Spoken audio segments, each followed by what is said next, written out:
Been a tense few months for tenants here in Parkdale, where hundreds have been withholding rent to protest against rent increases. Well, now, after weeks of negotiation with the landlord, they say their strike is finally over. People are like, oh, you really can't do that. Like, you can't not pay your rent. You're all going to get evicted. You're all going to get arrested. You can't complain at the court. Like, the law is the final word. And I think every single step of the way, we were like, yes, we can.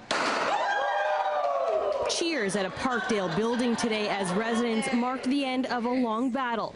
Feeling great, very happy, very relieved. For the past 3 months, hundreds have been refusing to pay rent after property manager Metcalf announced they would be requesting rent increases above the provincial guidelines of 1.5% in 5 of 19 Parkdale buildings.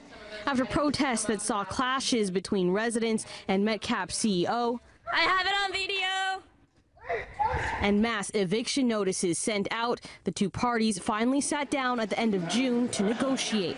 I don't think there's ever been another time that a group of tenants have been able to get a corporate landlord, a CEO, to come meet with them, to get an Alberta Crown Corporation to come from across the country to meet with tenants, to listen to their demands.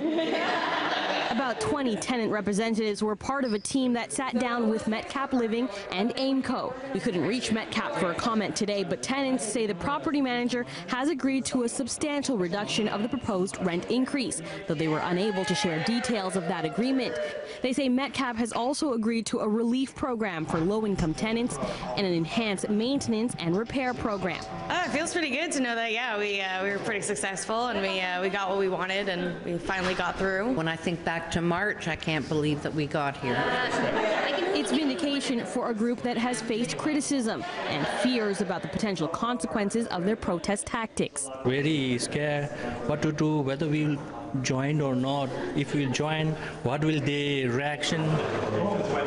And for many of these tenants, some of them coming from low-income and immigrant families, getting to sit face-to-face with major corporation heads has been surreal. Certainly not thinking I would sit at the table with the CEO of my apartment building. We spoke very honestly and from the heart, and hope they would listen, and they did. Now, the new negotiated rent increase will go into effect for 2017, and that means for some buildings it will be retroactive. In Parkdale, Ginella Massa, City News.